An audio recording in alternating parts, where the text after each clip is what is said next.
Okay, so we're going to be going live on Facebook in about 2 minutes. Everything is starting to percolate over here. Please have your microphones and cameras off for the moment, and then as we go live, then I'll begin to introduce everyone.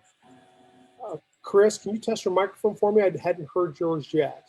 Hey, Gene. Hey, there you go. All right. And Adrian, I heard you earlier, so we're good. Okay, good. Thank you.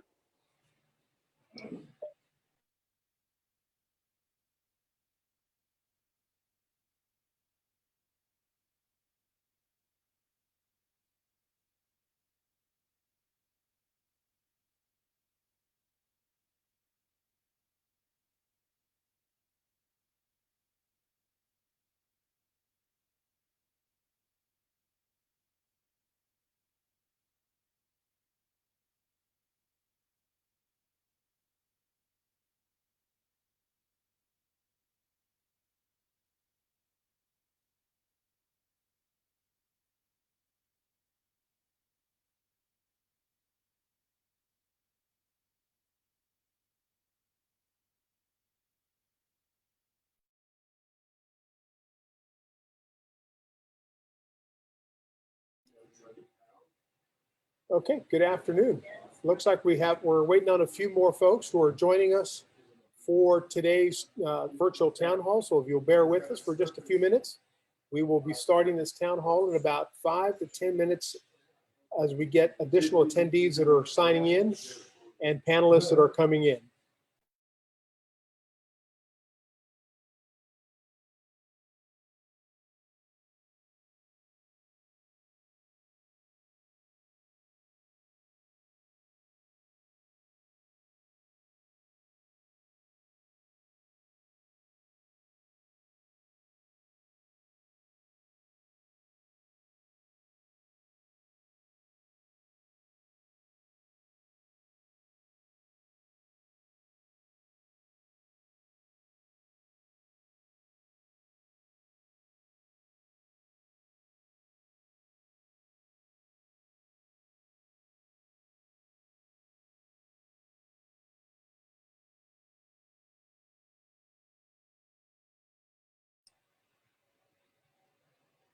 Honorable Mayor Pete Sines, would you do me a favor real quick and just open your mic and say hello? Hello, everyone. Hi, how are you? And thank you, Gene, for hosting this for the third time. We appreciate that.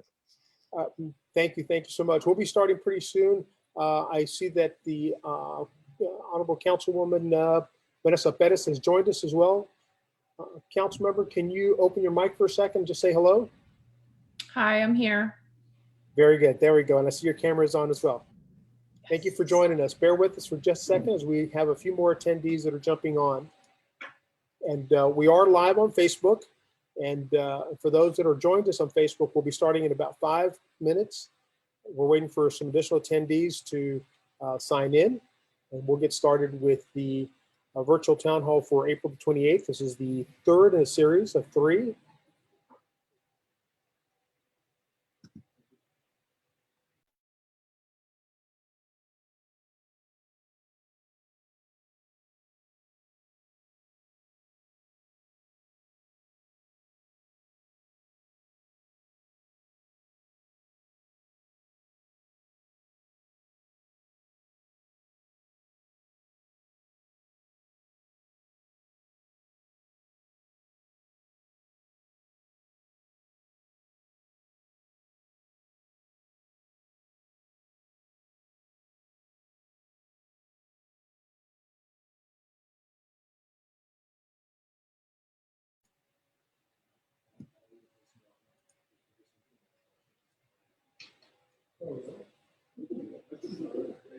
Those of you that are joining us on Facebook, thank you for joining us. We'll be starting in about 4 minutes.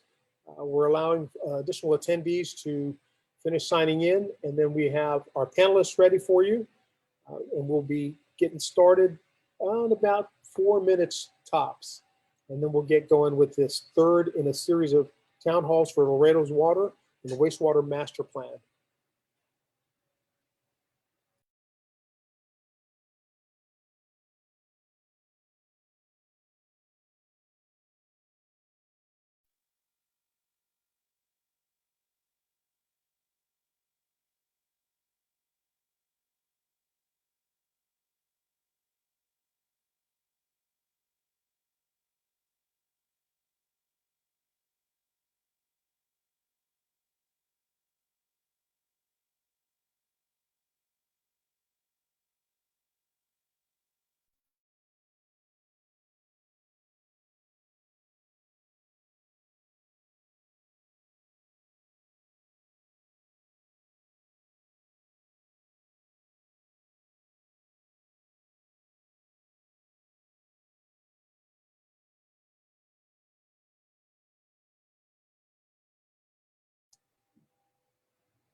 Again, thank you for joining us. We'll begin starting in just a few minutes. Those of you that are joining us on Facebook Live, we will be starting in about 2 minutes.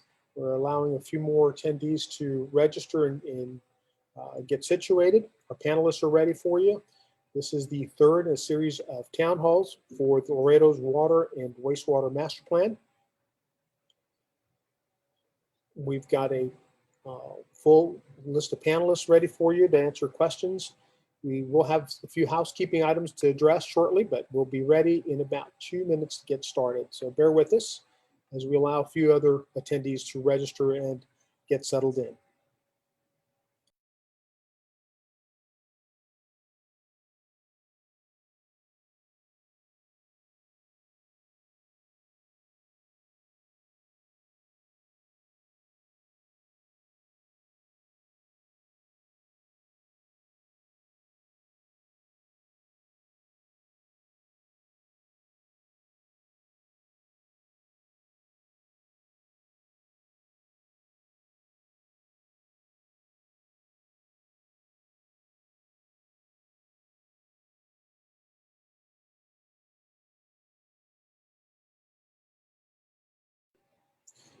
Okay, good evening, everyone. Thank you for joining us. This is the Laredo Water and Wastewater 50-year master plan. It is a project of the city of Laredo in conjunction with the city of Laredo's utilities department, Lockwood Andrews Newnham, and Ardura, the firms that will be compiling the information for our water and wastewater master plans. So I'd like to go ahead and take this moment to introduce some of the members who have joined us. And we're rolling through the slides shortly. And as we do, we'll go through some introductions, some housekeeping items, a little bit of background, and then we'll move on into the presentation of the work that's been done to date and some of the work that still lays ahead. So first, I'd like to introduce some of our dignitaries that are in attendance. First, I'd like to introduce the Honorable Mayor Pete Sines, have him open up his mic and say a few words for us. Mr. Mayor? Yes, good afternoon. Yes, Gene, thank you so much for what you're doing. This is your third town hall that you're hosting. And of course, we've had other guests as well, and we appreciate that. I've been keeping track of the last two, but I decided to participate in a more formal way tonight. But thank you all, and I wait to hear from you again. And of course, all the people that care to join us as well. Thank you very much. Take care. Thank you, Mr. Mayor.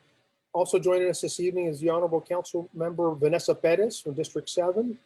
Council Member, would you like to say hello, please?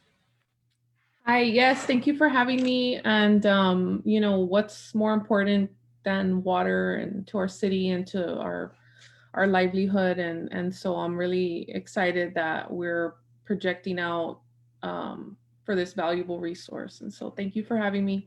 And I'm happy to be here. Thank you. Thank you for joining us as well. Joining us again this evening is the City Manager, Robert Eads. Mr. City Manager. Thank you, Mr. Ramados. Appreciate it. Good seeing some of our council. Mayor, good to see you. Thank you for, again, hosting these very important discussions. I think it's critical, as our council has mentioned, and we continue to look into how to best manage our most valuable resource in our community. And so I think these are very important conversations where we can plan skillfully as best as we possibly can plan out the future of our system and how we would get this resource not only to our constituents, but also be it as long-term as possible as well, because we know it's a resource that's precious to us. And so I appreciate, again, the opportunity and the time to be here. Thank you again, sir. Thank you, Mr. City Manager. I know that we have Assistant City Manager Rasul Mia, who's been at all three of the town halls, and I'd like to have him open up his mic and say a few words about the importance of the project as well. Good afternoon, and thank you, Councilman Belmares. Thank you for joining us. I mean, we were here to listen to the citizens And this is your water for, we are planning for next 50 years. So that's the future of Laredo. How we're gonna grow depends on how much water we're gonna have and how we're gonna provide the service. So thank you again, and please provide your comments. We need your comments, so we can look at which way we need to go. Thank you again. The project has been led by the Utilities Department, and with us tonight is the Director of the Utilities Department, Arturo Garcia. Arturo, would you like to say a few words, please? Thank you, Mr. Belmares. And thank you, everyone that's in attendance, everyone that's watching from Facebook. Again, this is your master plan, the community's master plan. And your input is a foundation for the future, for the next 50 years. So whether good or bad your comments are, we need them so we can plan for the future. Again, thank you. And we're here to provide you water service and sewer service for the next 50 years and beyond. Thank you, Mr. Garcia. And I promised Adrian Gause that I wouldn't put him on the spot, but I think because he's present and he's been working on the project for a long time, and he's done a lot of work in the GIS portion of things in the city, I'd like for him to say a few words just to say hello.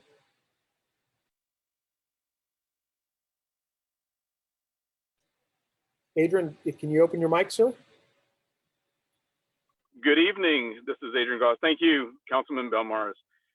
Yes, we've been working on this for a while. We've been putting together the best possible data to come out with results for, planning for these next 50 years. And I've enjoyed working on the project and look forward to serving the community for many years more. Thank you. To give a little background on the 50-year water and wastewater master plan, the City Council, the City of Laredo, and the Honorable Mayor worked to select a set of teams to lead the master plan on the water side and on the wastewater side.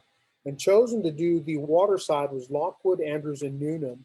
And their team has joined us tonight with Tom Ray, Charles Shoemate, and a couple others. And I'd like to have Tom Ray, who's the project lead, introduce the team for Lockwood, Andrews, and Noonan, please.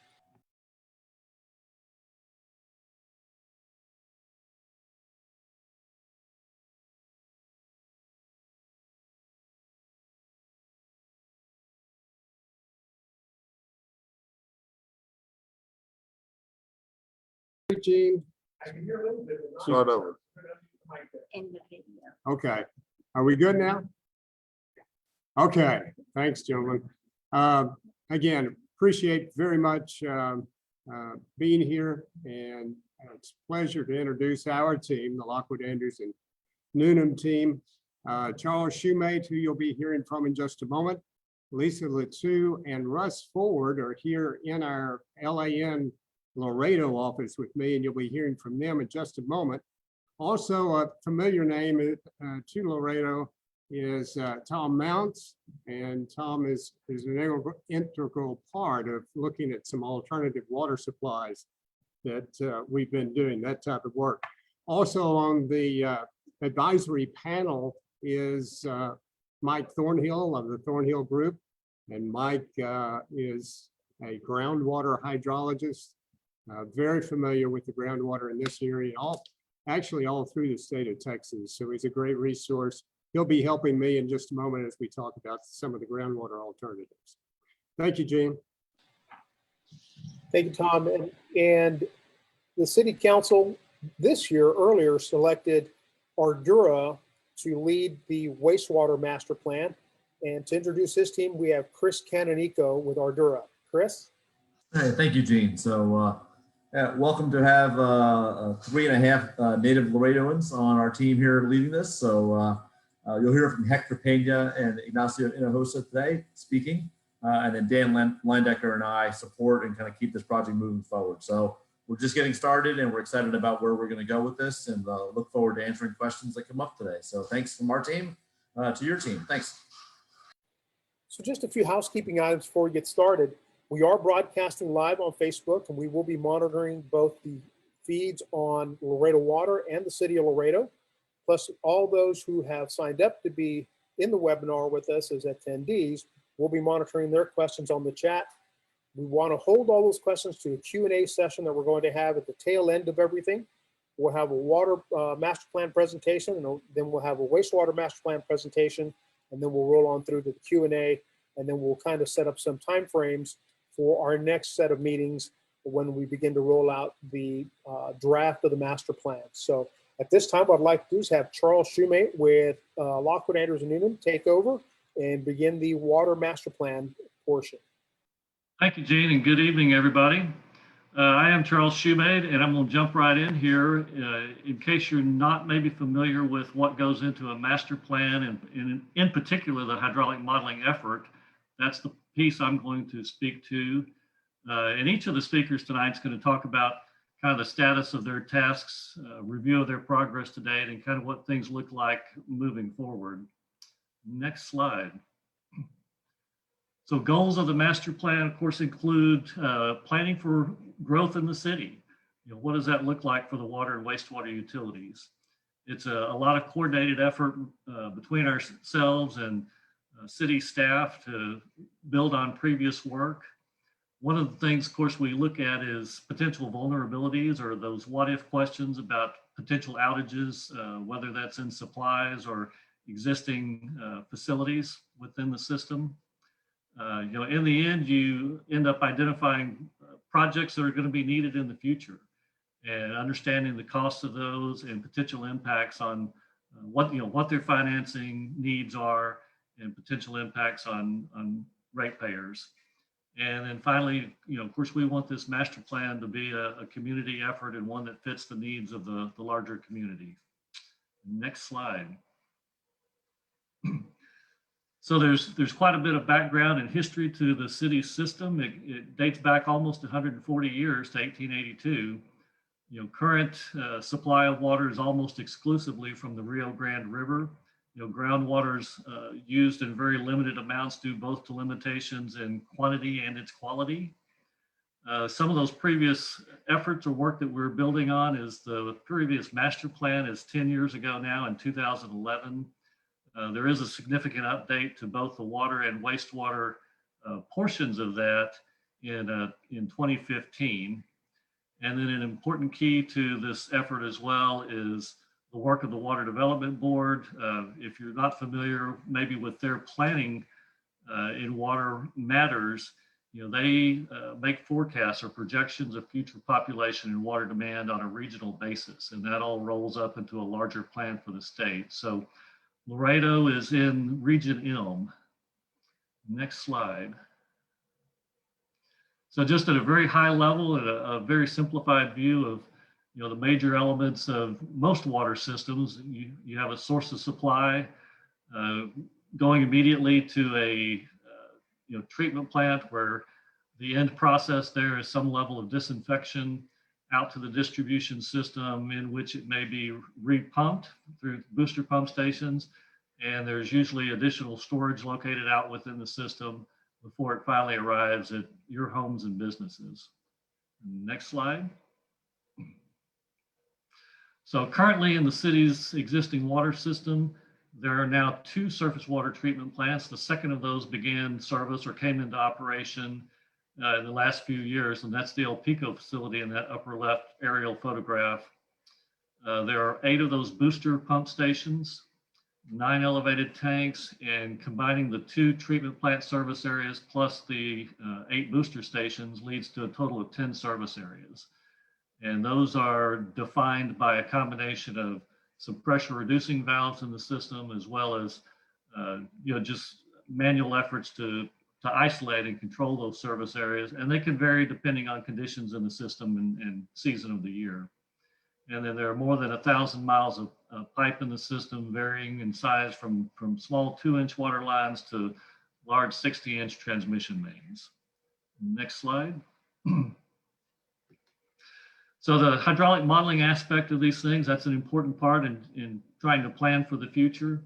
You know, it simulates those facilities both that you see above ground and all that buried pipe that you don't see. You know, it helps us, like I mentioned, the what if scenarios to evaluate, you know, disruptions in service. What happens if there's a break or an outage in the system?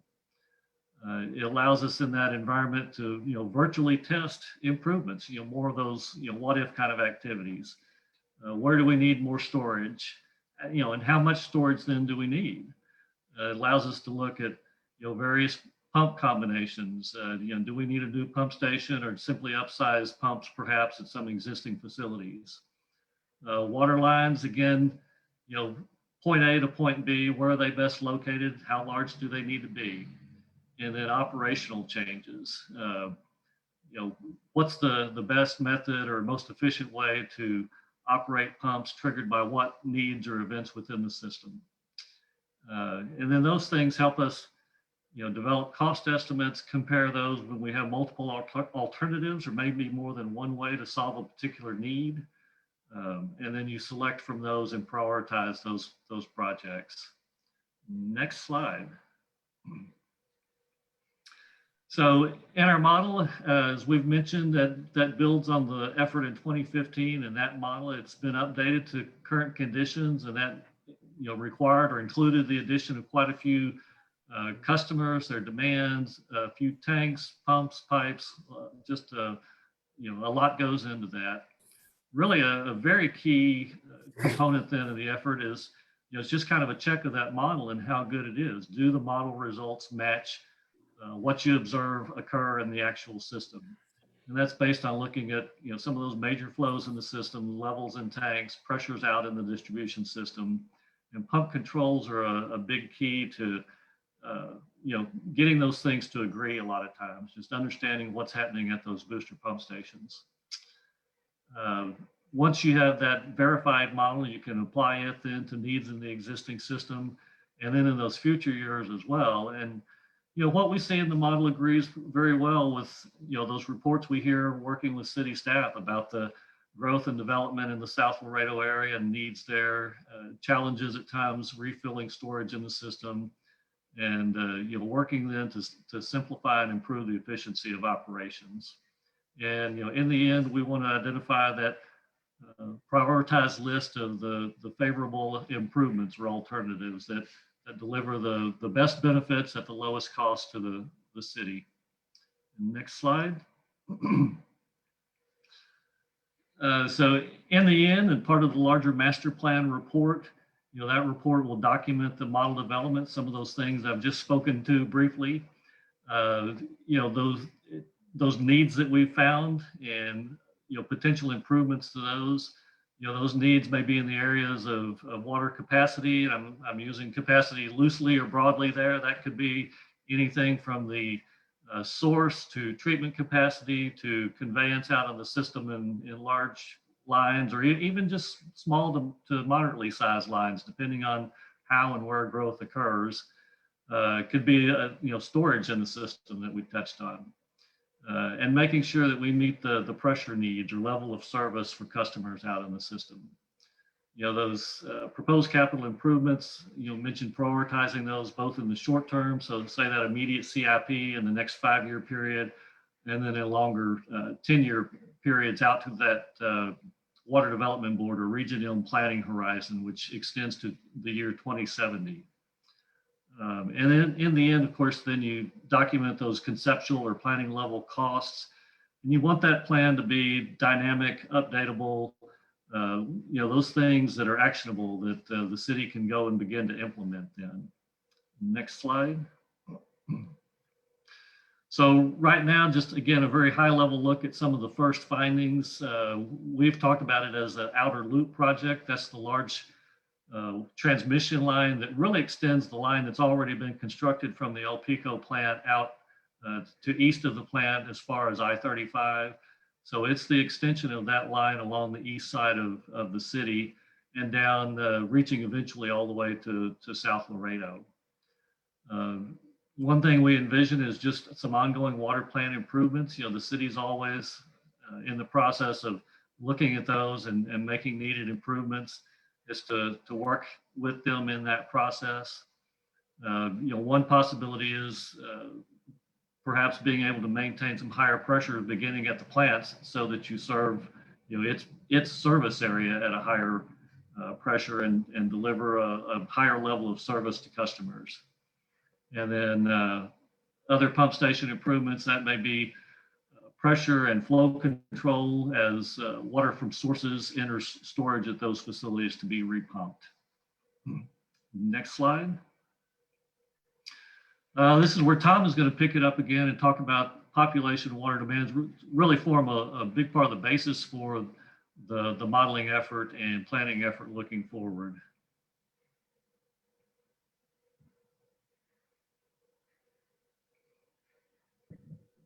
All right, there we go. Thank you, Charles. I do want to, again, introduce Tom Mounts, who's going to be helping me here in a minute as we talk about some of the water supply alternatives. Also, Mike Thornhill, our groundwater expert, is going to be weighing in as well. But we want to start by talking about the population growth of the city of Laredo and the area that it serves with water and the water demands associated with that growth. And then I'll talk, Tom and I'll talk about some of the water supply alternatives we have looked at. Next slide, please. All right, preparing to be able to do that, we did have some information that was extremely timely and informative. At the top of the list is the Region M water supply plan. That is the statewide plan portion for this part of the Rio Grande. And that was used as the basis for our water supply planning for our population as well as water demands. We had a number of reports that were available to look at water demands associated with population growth. And as we'll be talking about in just a minute, those demands were looked at in terms of what is needed to supplement the long-term growth of the city of Laredo and what might be needed if there were some emergency and the city of Laredo were to lose its current Rio Grande source. So we identified a number of those supply alternatives. Next slide, please. We said population growth, it's very dynamic in Laredo. It's going to continue to grow. This slide shows that with the Laredo area, starting in 2020, just over 300,000, steadily growing for the next 50 years and doubling by the year 2070 to over 600,000 people. Tremendous growth. Let's see what that means in terms of water demand and the need for water supply in the next slide. Kind of a busy slide, but I think it has the information that we need to look at. Up at the top are the years, again, 2020 through 2070. And then under that is the water demands for the area. Now that's for the Laredo area. The available supply to meet those water demands is shown down at the bottom, the next to the bottom line, where we are currently at 61,827 acre feet. I would mention that and emphasize really that the city has done a good job of having sufficient water supply available today that can be used on into the future. So they have been diligent in building their water supply for the city and for the city's growth. The demands less the water supply are that line on the bottom. So we see right now, we've got an excess of 18,000 acre feet. And we'll talk about what an acre foot is and what that means in terms of a volume of water in just a moment. And we'll explain that a little better, I hope. 18,000 right now is available over the demand, but as the city grows over time, that demand steadily decreases. The demand increases and the surplus decreases, I should say, till we reach the year 2040. And then by that time, the city will need to have additional supplemental supplies. And you can see in 2050, it drops to a deficit of about 6,600 acre feet and on out to 21,000 acre feet by the year 2070. Next slide. This is a graphic that shows exactly what I was saying, talking about, the 17,900 surplus steadily declining as growth takes place, and that surplus is being used by the citizens of Laredo until we reach the year 2040. Just after 2040, we need to have supplemental supplies online. How much supplemental supplies are needed is that 21,000 that you see down in 2070. So by the year 2040, we need to have a supplemental supply of just over 21,000 acre feet. We talk about two types of water supply in our water supply evaluations. One is the emergency water supply. That is a supply of water that is needed if there is an interruption of Laredo's source from the Rio Grande. The supplemental water supply is the amount of water that's needed in the future, that amount needed by the year 2040 to meet the growing demands on out to 2070. That's the supplemental supply. Next slide, please. All right, we've talked acre feet, and Gene and his team have put together an excellent graphic to show what the volume, or give you an idea, a feel for what the volume of 1 acre foot of water is like. It is exactly what it says. It's 1 foot of water over an acre of land. If you look at a football field, which is approximately an acre, that would be 1 foot depth of water over a football size area. The current supply, again, is 61,800 of those. It should meet the needs through 2040. Laredo is preparing for future growth beyond that 2040, as well as emergency outages. And we'll talk in more detail about that in just a minute. Next slide, please. All right, the preparing for the future for supplemental supplies, our supply goal is at 22,000 acre feet. And we take acre feet, engineers do, water engineers, if you will. We plan with acre feet. And then when the utility folks work on sizing plants and pipes and pipelines, they work in terms of million gallons per day. So there's if you look at 22,000 acre feet, the amount needed to supplement the current supplies for the city of Laredo, that is equivalent to 20 MGD.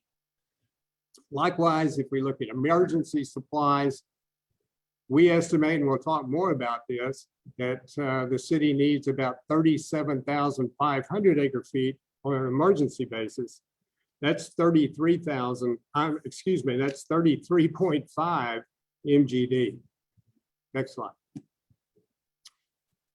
But we looked at a number of alternatives, and those are shown over in the right box, starting with Lake Casablanca, and then we'll talk about some groundwater, some important reuse projects that you need to know about, as well as something called aquifer storage and recovery, and then the need to continue what the city has been doing for a number of years and adding additional water rights out of the Rio Grande.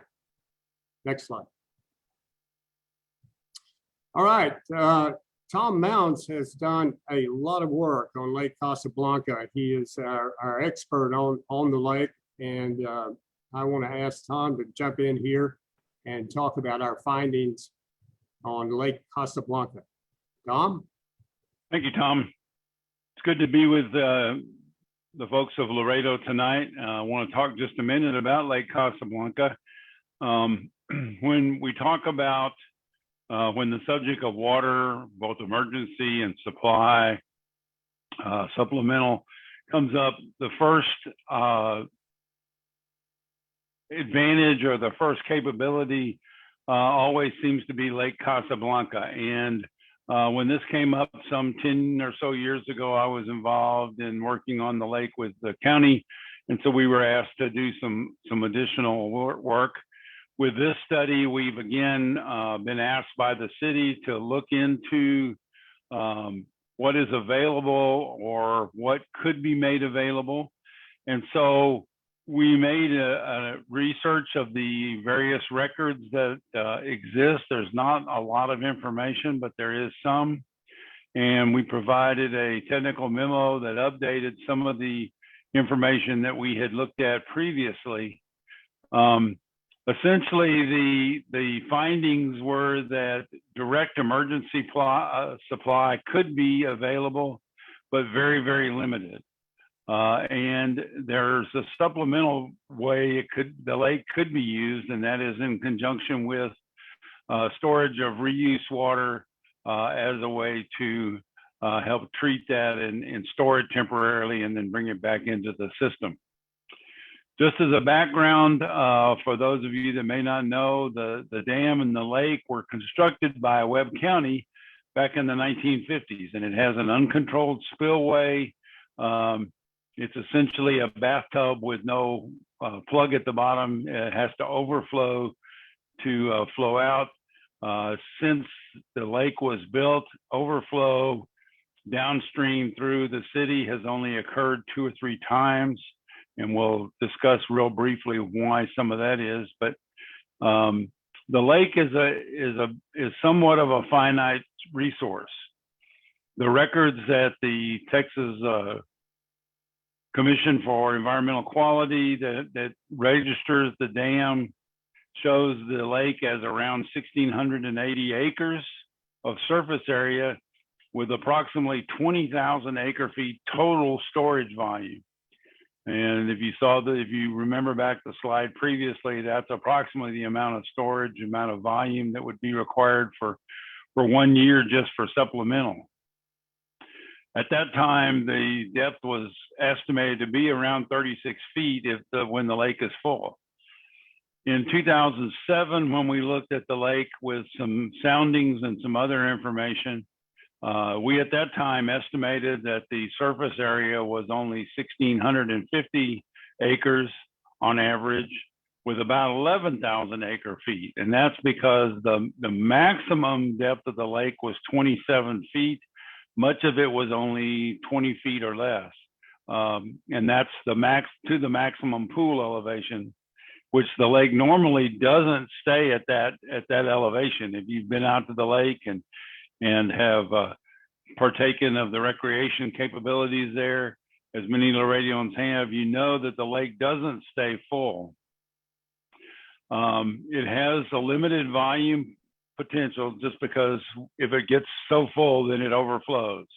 And that's uncontrolled and there's nothing you can do about that. So that's the maximum it could be.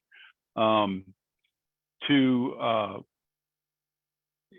add to that limitation of the storage capacity, Laredo is very dry climate, significant evaporation rates have been recorded.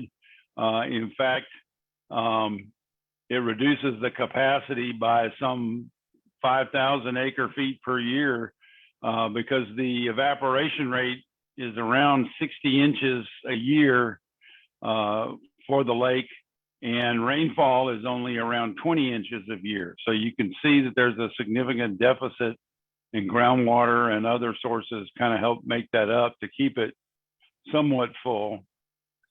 But the bottom line is that we could utilize the lake, but it's very limited.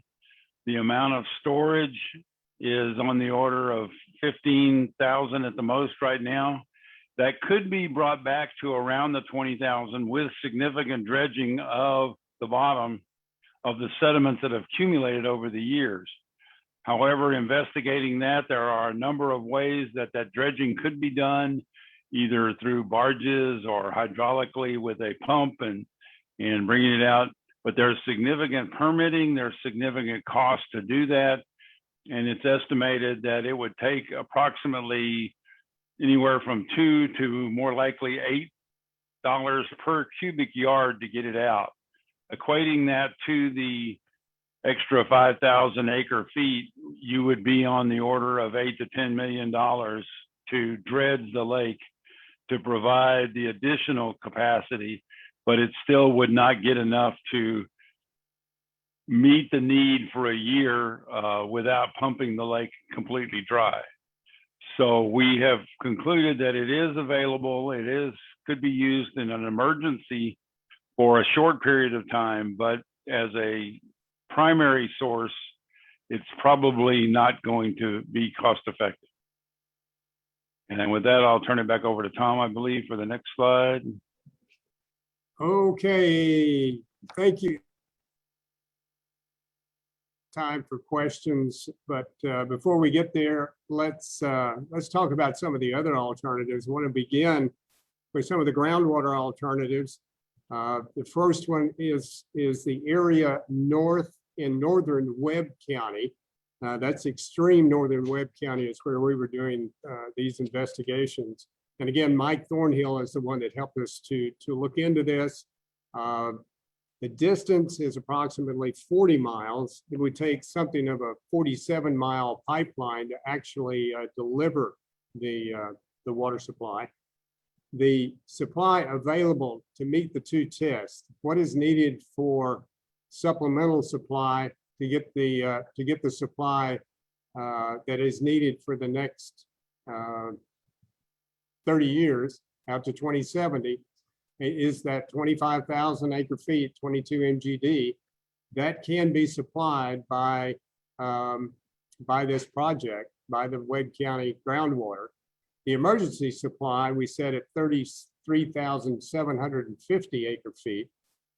That is the 22 MGD that can be pumped at a maximum rate for approximately 246 days.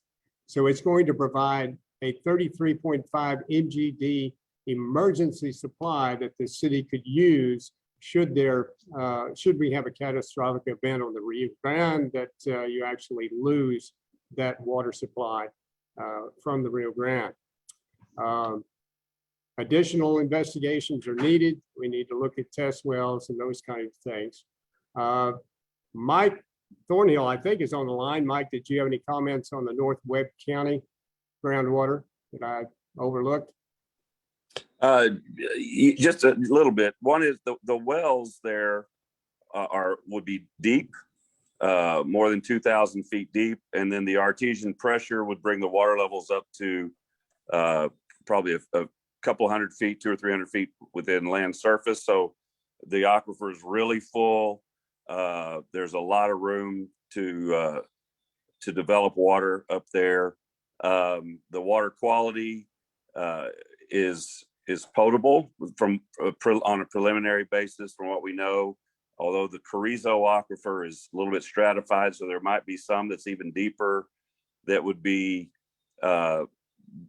maybe barely brackish, but potentially good for blending. And then my favorite thing about the Carrizo aquifer is it's such a gigantic reservoir of storage that it is really drought tolerant. It does not respond quickly to drought. It responds very slowly and in really small amounts. The water levels just don't change very much due to drought. It's very resistant to drought. It's a great aquifer for drought periods. Very good. Yeah, good points, Mike. I appreciate it. Let's move on to the next slide and look at the next alternative, which was brackish groundwater. The area in the Laredo area, the Water Development Board has identified a number of areas where there are brackish production zones. The distance varies to some extent. You can see the different formations there that are in or near Laredo. The cost estimates vary because of the well depths involved. Importantly, this water is brackish, which means it's going to need some extensive and costly treatment. Also, the quantity may not meet either of our goals, the supplemental goal or the emergency goal. However, it could be added in the future as we move forward and look at incremental amounts of water supply for the city. Next slide. Aquifer storage and recovery is a method to stretch your water supply, if you will. It's a technique that came about into practice probably 30 years ago or something along that line. There was an extensive report done back in 1996 to investigate ASR here in the Laredo area. And what they found was it's not a good site for it.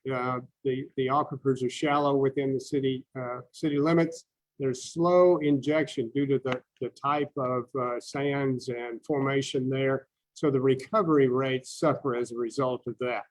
The conclusion of that report was that ASR is not expected to meet either one of the supply goals, either the supplemental or the emergency goal.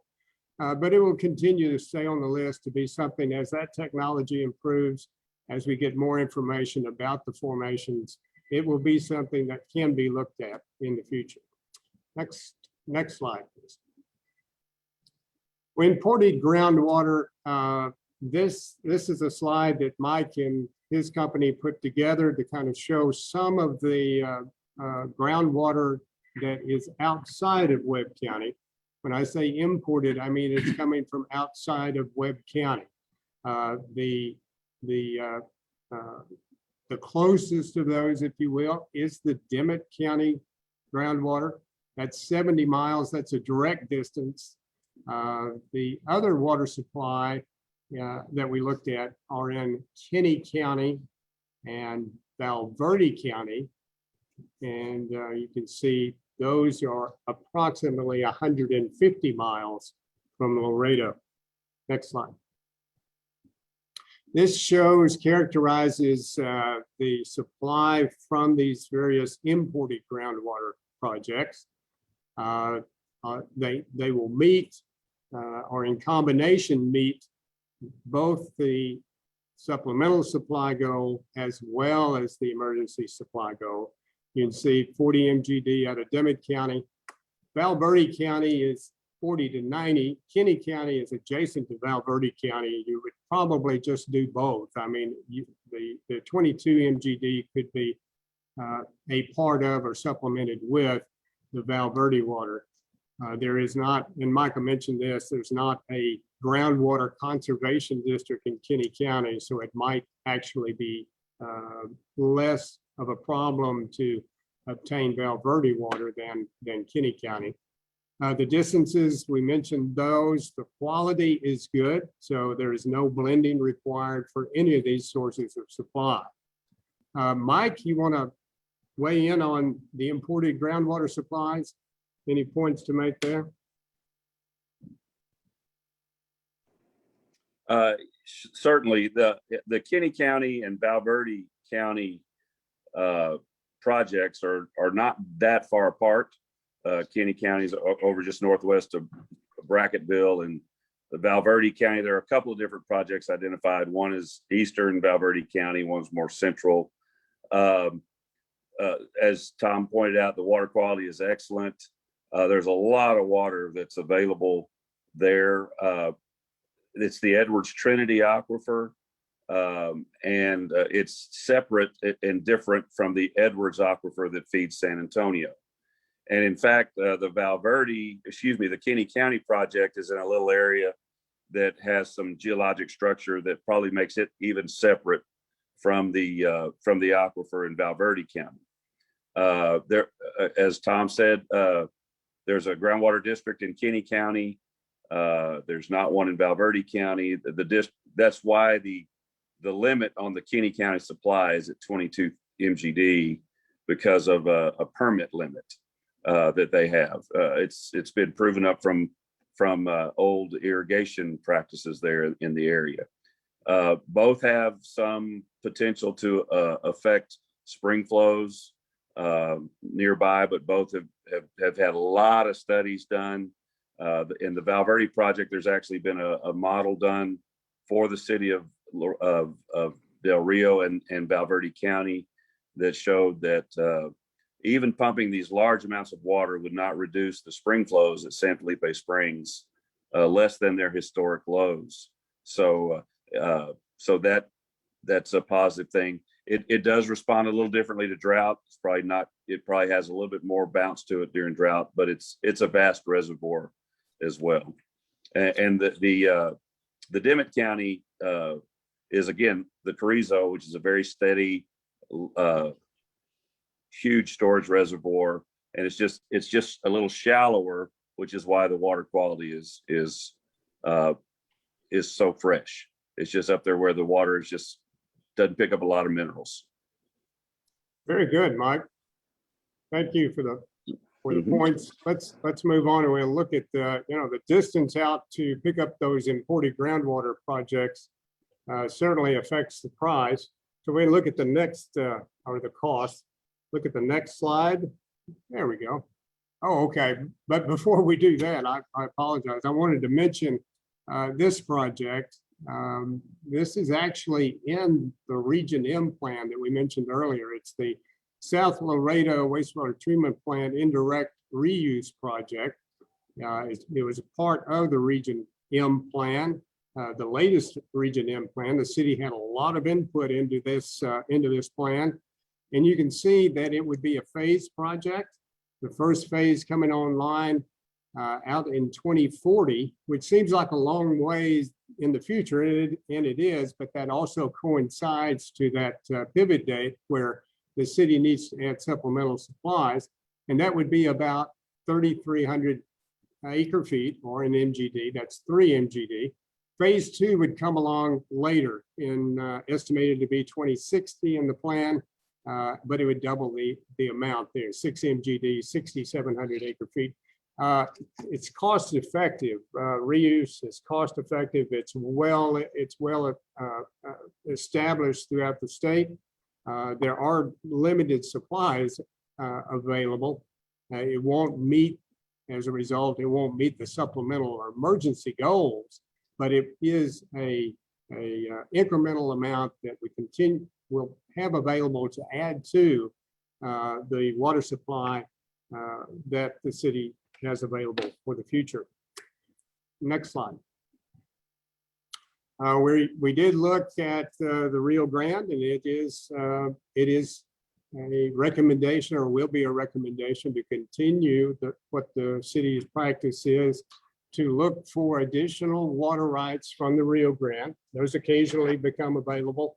They're not inexpensive by any means, but additional development of water rights or additional acquisition of water rights is a recommendation that we'll have, that the city continues to do that. Next slide, please. This is where I wanted to talk about the cost, and it really is pertinent in terms of looking at those groundwater supplies and the distance to particularly the imported groundwater supplies and the effect that has on the cost. This slide has a number of items on it to look at. The area on the left is Lake Casablanca and our analysis of that.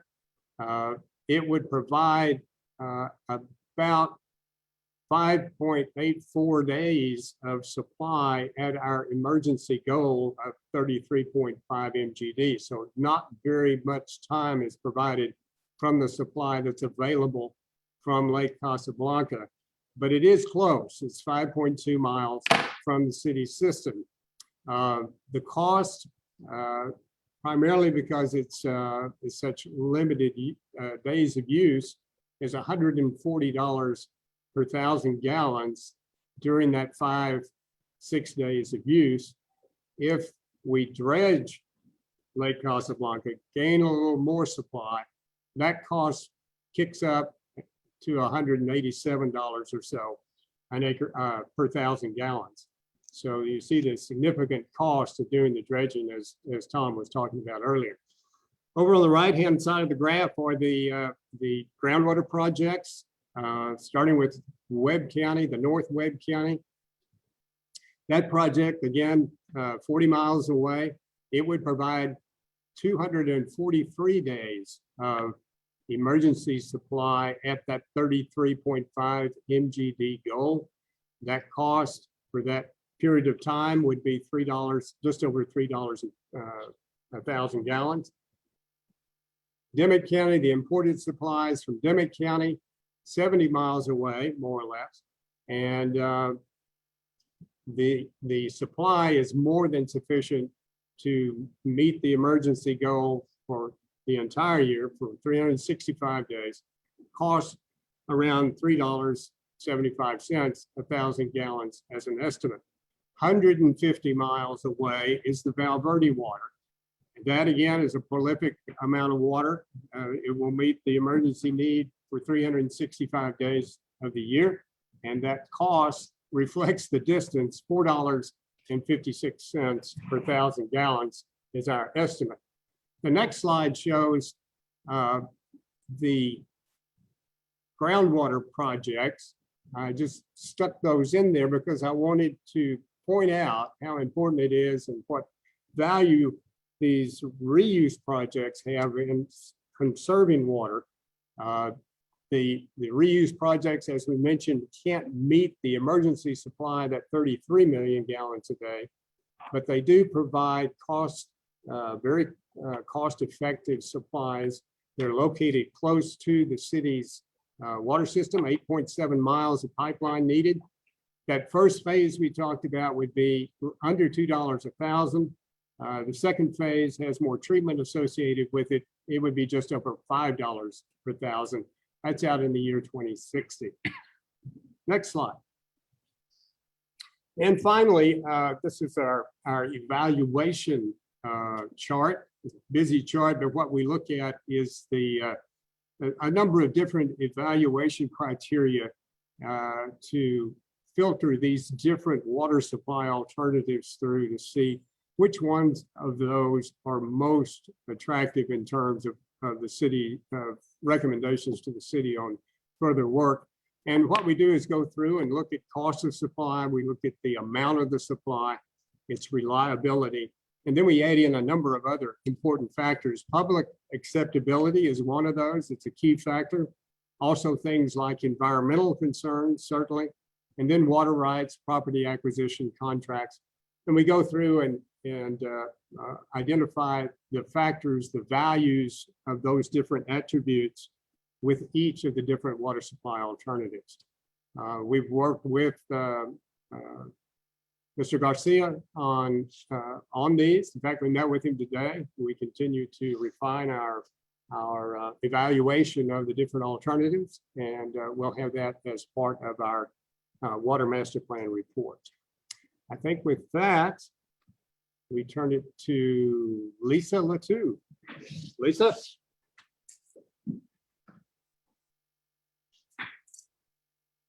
Thank you, Tom, Mike, Tom, and Charles. We've given you a lot of information, detailed information about the City of Laredo water system and what we're looking at for the future, both the system and the supply. All of these projects have a cost and they cannot be immediately switched on or put to use.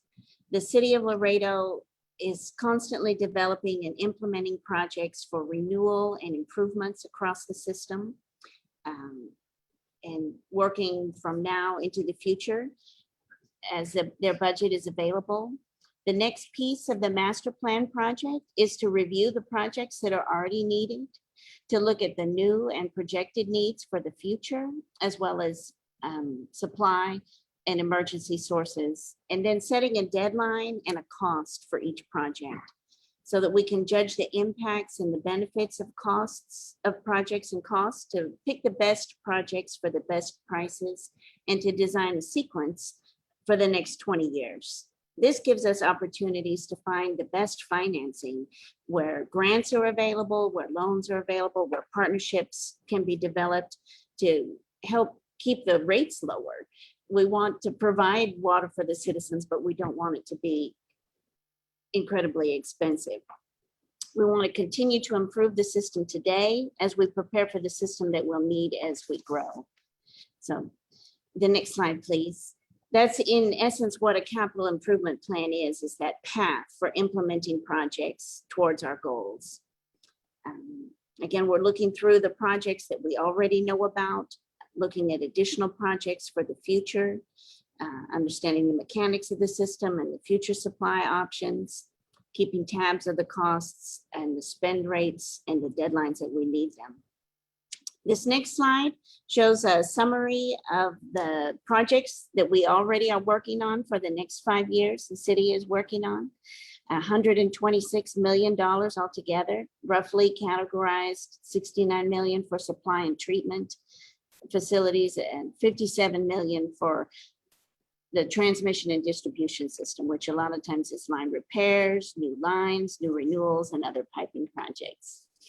This next slide shows a list of some of the projects that you might be familiar with or might be in your neighborhood or your district. Of course, the El Pico plant, the Lion Street Booster Station, which I think certainly the neighborhood has seen a lot about lately.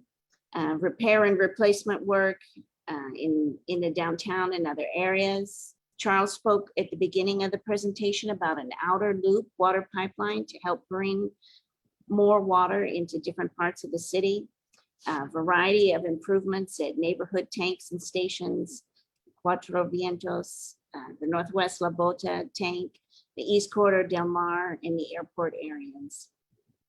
I think the next slide is our transition. Again, as a reminder, we're asking you to hold questions that you might have until the end, although you might make a note of them or drop them into the Q&A section or the chat portion while we take a breath on the water side and bring up our wastewater colleagues. I turn it back over to you, Gene.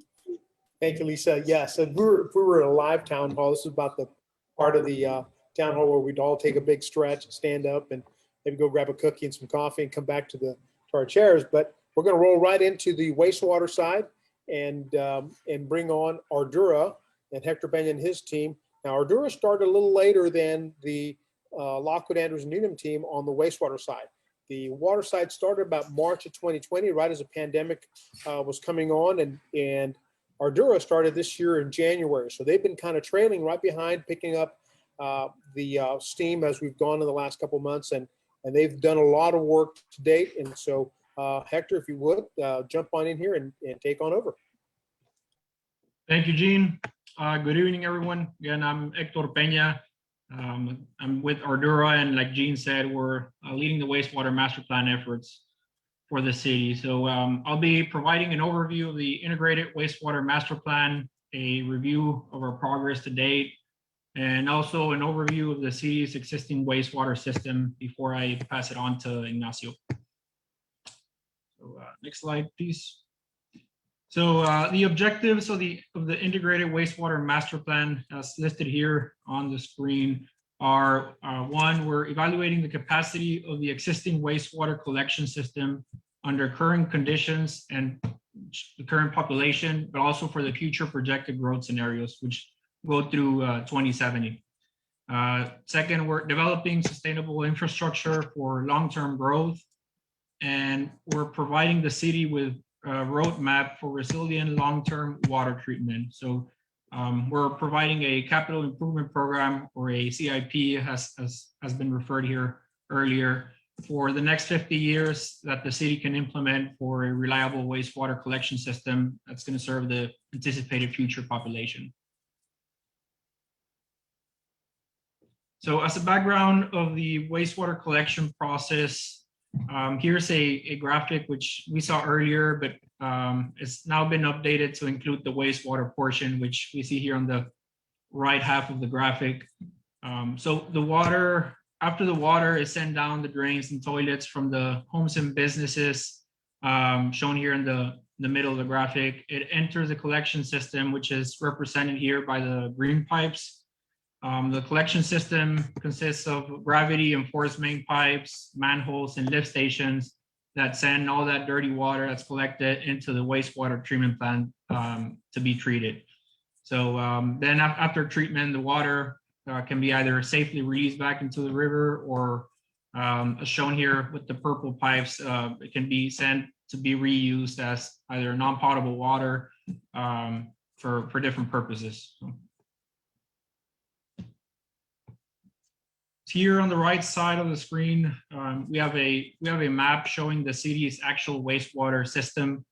The city's collection system, everything that's represented here, is made up of approximately 900 miles of sewer lines. Now, most of these are gravity lines, are represented here by the green lines on the map. There are also force mains, which are a bit harder to see because they're significantly less force mains, but they're still shown here in red, red lines here on the map. Just to help visualize the amount of pipe, this map here doesn't do that already. If we were to line up these 900 miles of pipes that make up the collection system, it would be equivalent to the driving distance from Laredo to Kansas City, Missouri. So we're just throwing that fact in there to put into perspective how complex the system is and how much pipe is underground that the city constantly maintains in order to keep the system functioning and operational. Right. So these 900 miles of pipes, which range from in size from 4 inches in diameter to 54 inches, they collect the wastewater, as I said earlier, from every single home and business, and then the wastewater travels mostly downhill by gravity until it reaches a low point in the system, as we can see on the next slide. Here, yeah. So right here in the middle, we're like I said, lift stations are installed at these low points that are shown here in this graphic, where the wastewater can be pumped or lifted to higher ground so that it can again continue flowing downhill through the collection system and eventually make its way into one of the wastewater treatment plants. So there are 71 of these lift stations throughout the city. There are also 13,000 manholes in the system that connect all these pipes or all these green lines that were shown on the map. And finally, the city owns and operates 6 wastewater treatment plants that were shown in the previous map, circled in blue. Now the design capacity of all these 6 wastewater treatment plants combined is just a little over 35 million gallons per day, or 35 MGD. And this is the combined capacity. The actual average daily flow that the 6 wastewater treatment plants treat combined is approximately 19 MGD, 19 million gallons per day. So this slide here, we thought would be good to show just what the typical treatment process that the city uses in their plans. In their plans that I just mentioned. The first component here on the left side is the influent lift station. So wastewater from the collection system that I just described in the previous couple of slides enters a plant and is discharged into a tank that sits below ground. From here, it is pumped into the first process, which is called a pretreatment. Pretreatment consists of screening and grit removal. And the purpose of this process is what it sounds like. It's basically there to remove solids. So screens are there to capture, remove large objects like wipes and plastics, and then the grit removal is there to remove finer materials such as sand and gravel. Then all the solids that are removed in this process are taken to a landfill for disposal. The next step of the process is called the secondary or biological treatment, labeled here in the center of the screen here as the aeration basin. Where here activated sludge is pumped into, or good microorganisms are pumped into the wastewater here, as well as air, as you can see represented by bubbles here on the graphic, to feed these microorganisms that are going to help eat the pollutants in the wastewater in order to achieve biodegradation. So the next step after this goes into what's called the final or secondary clarifiers. These are circular tanks that have a mechanism inside them that rotates slowly to help the solids settle at the bottom of the tank, which then can be removed for processing as well.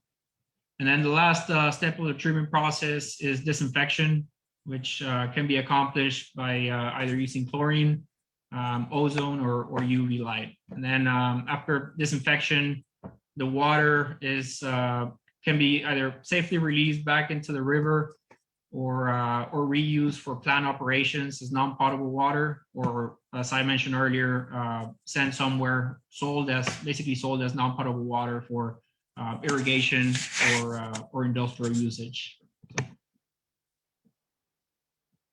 So here we have an aerial image of the 6 aerial images of the 6 wastewater treatment plants that the city owns and operates. On the top left, we have Zacate, which is by the bridge number 2. To the right of that, we have South Laredo, which is by the Santa Fe subdivision, or by Zapata Highway. To the right, top right, we have North Laredo, which is in Shiloh, close to Loop 20. Bottom left, we've got Unitech wastewater treatment plant, which is in mile marker 13. That's basically serving the industrial area by I-35. And then next to that, we have Laredo, Colombia, which also serves an industrial area by the Laredo, Colombia International Bridge. And then the bottom right, we have Peñitas wastewater treatment plant, which is also in Mines Road.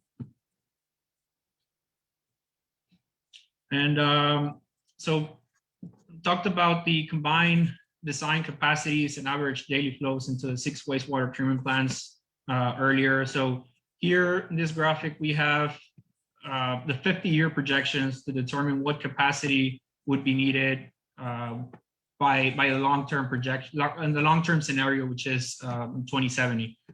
So on the left side for 2020, we have the current approximate population of about 300,000 shown here in blue. We are showing what I mentioned earlier, the average daily flow combined 19 MGD, and the combined capacity of 35 MGD. So on the right side of the graphic here, we have long-term projections. And as was mentioned earlier by LAN, the population for the city of Laredo is estimated to be over 600,000 by 2070.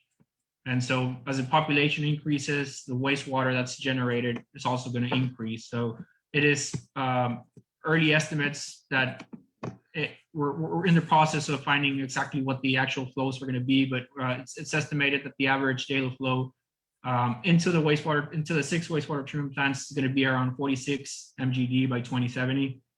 And so based on that, we need to figure out what capacity is needed for the 6 combined plants. So in order to do that, we look at the TCEQ rules, which state that whenever a treatment plant reaches 75% capacity for 3 straight months, you need to start planning for the expansion of the capacity for that plant. So following that rule, in order to treat the 46 MGD that it's currently estimated for 2070, we would need to add an additional 26 MGD in treatment capacity to get us to 61 MGD by 2070. So just to help visualize this in terms of cost, what would cost to add that additional 26 MGD of capacity? We're using between $8 to $10 per gallon of treatment capacity. So adding this 26 MGD would cost between $208 and $260 million to get us to the required estimated capacity for 2070. So this around $210 to $260 million are what would be needed just to add the treatment capacity alone, and not including any upgrades, which would also be needed for the collection system. But Ignacio would talk about that here shortly. So we'll see on the next slide where we are in the process. These numbers are still early estimates, but this slide here shows, or this diagram here shows our approach or the process of how we are accomplishing the objectives I talked about initially.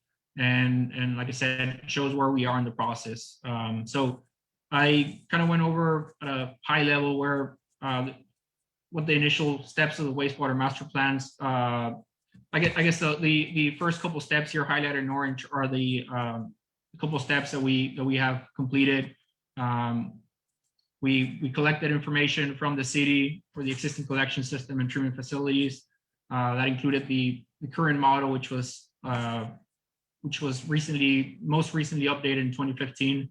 I also talked about the design criteria and the level of service of the existing facilities. And now the next couple of steps below that, shown here in parallel, is where we currently are in the process. And I'll pass it on here to Nacho Hinojosa here from our Laredo office, who's going to talk about this current steps that we're working on and what's next here in the integrated wastewater master plan. Thank you, Hector. And I typically start these my section of the presentation with a joke, but to lighten the mood. But we are in our third town hall, so I'm running out of jokes. I just got my dad jokes, and I want to spare everybody on this call today. So I'll just jump into our presentation. Thank you, Nacho. You are spared. So as Hector mentioned, I'm going to be covering what we're currently doing on the wastewater master plan, just two parallel trains, which is wastewater flow projections, and we're also doing a wastewater collection system analysis and asset management as part of this master plan. In addition to that, I'll be touching briefly on the existing capital improvement plan that the city of Laredo has for the wastewater side, and then I'll briefly discuss the next steps in the process. So the first thing that I want to talk about is a flow determination. So what do we want to do with flow determination? Is we first want to set a baseline condition or an existing flow condition for what we essentially flush, the water we use that goes down the drains, what we use to shower, what comes out of our businesses and our houses, right? So once we set that baseline condition, then we would project that flow over 5 planning horizons, which is 2030, 2040, 2050, 2060, till we get to 2070, right? And then we will use those flow projections to develop a 50-year plan, which will have alternatives and scenarios and a capital improvement plan attached to that of how the wastewater system will grow.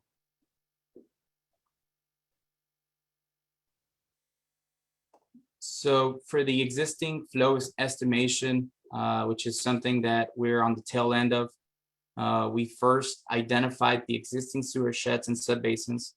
So you may ask what a sewer shed is. The sewer shed is represented by the different colors, the areas in different colors on the right side of your screen. And what does that tell us? For example, if you live on the Mines Road area, if you were to flush a toilet or take a shower, all the wastewater flows from Mines Road all the way to bridge number 2 there in Zacate Creek wastewater treatment plant. So it just gives you an idea of what a sewer shed is, right? Essentially where your water is draining to. Then once we developed or we identified those sewer sheds and subbasins, we then we'll calculate the average daily dry weather flow, assuming no rain. Why we say that is because when it rains, there is instances where we have inflow and infiltration in our system through manholes, pipes, lift stations. It's water, rain that goes into our system. So we don't want to consider that as part of the daily dry weather flows. And we calculated those dry weather flows for the entire city by sewer shed basin and per capita, which is per every 100 residents, right? Once we establish that, we then calculate what we call a gallon per capita per day. And we calculated this for the 3 main service areas. The 3 main service areas in Laredo being the Zacate Creek sewer shed, the North Laredo sewer shed, and the South Laredo sewer shed, which again are represented in yellow, blue, and purple respectively. And then we have 3 isolated systems to the north of the city, like Hector mentioned, one in Laredo, Colombia, the other in Peñitas, around the Peñitas area, and the other one in mile marker 13 in the Unitec Industrial Park. So having established the existing flows, then we would move forward with the flow projections. This is something that we're still working towards, but essentially what we'll use or what we will consider is the land use layers within the city limits. So essentially the city is right now, we have areas, pockets of the city that haven't grown yet, right? We will first fill those up based on the land use layers. Again, those lots are already destined to be industrial, commercial, multi-use, so on and so forth. So we will develop flows based on the intended use, right? And we will do that for everything within the city limits, and then we will take it out into the ETJ, which is a extraterritorial jurisdiction, which is area that hasn't been annexed by the city, but eventually will grow into that area. And that's the area represented in green on the graphic on the right side. In addition to that, like the LAN folks and Hector mentioned, we will take into consideration the Region M population projections, other planning projects like the Metropolitan Transportation Plan, and other major infrastructure projects happening around the city, like the Char-Ruthinger Road, the Outer Loop, the South Laredo Sports Complex, so on and so forth, which are projects that are going to be really catalytic for the city, and it will shape how the city grows, right? So we will make sure that we provide the infrastructure to go along with those improvements, right? So that's what we will be using these flow projections for. Again, as a result, we will develop alternative scenarios for the ultimate build out, right? Give the city a 50-year plan and a capital improvement plan to go along with that 50-year master plan. So that was for the flow estimation and the flow projections. As I mentioned, there's a sort of a parallel train going on currently with the master plan. And on the other side, we're doing the wastewater collection system analysis and asset management. So what do we want to take out of this? We first want to summarize the current assets and the life expectancy of the wastewater system. And then we want to develop renewal costs for the current assets and use these costs to develop a long-term CIP for the city to implement. So it's important to note that a master plan, these two master plans are not only looking at what we do in the future, but we're taking a look at what is on the ground today. And we're developing a CIP to renew these assets so that we have an up-to-date system, right? So this slide right here is the wastewater collection system analysis portion of it, and it gives you a snapshot of what we're doing, right? One of the many iterations of analysis that we're doing as part of this task. So here, what we show is the gravity sewer mains from 6 inches to 24 inches here in the city of Laredo. And on the left side, you'll see that those pipes broken down into installation eras. And we break it down from before 1980, pre-1980, and then we increase by decade until we get to the 2020s, which is today. And the main takeaway from here, from this graphic or from that analysis is it told us that 45% of our system was installed in the 80s or before the 80s, right? So we have an aging system that the city has to maintain, improve, so on and so forth. On the right-hand side, we have that same pipe, 6 inches to 24 inches, broken down by material type. And here you'll see that predominantly 62% of the system is PVC, green PVC pipe, right? That's industry standard. And then 30% of the system is vertified clay pipe, which is VCP, or other types of pipe. And that normally, just so you can get an idea, that's the older parts of town. So your District 8, District 3, District 4, those areas where it's just an older part of town where we used to use vertified clay pipe. That's where you see this portion of the system being not PVC. And again, the main takeaway here is pipe material has a significant impact on life cycle cost, right? So again, everything before 1980s is aging, so we got to make sure that we account for that and we renew the system so that the city doesn't have to worry about maintaining an old system. So from that, we developed an asset management plan for renewal. And again, we're currently on the working on this, but what we have found is that today 30% of the system, what's on the ground today, has a life expectancy of 10 years or less.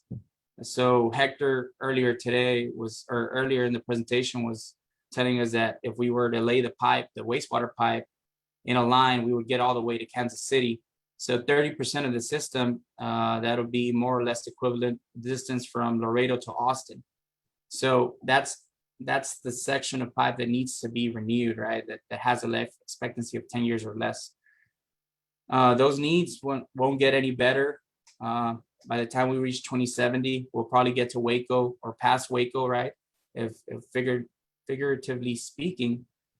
So in order to counteract that, we are recommending that the city implement a 1% renewal in order to maintain a system that has a life expectancy of 10 years or more by 2070, right?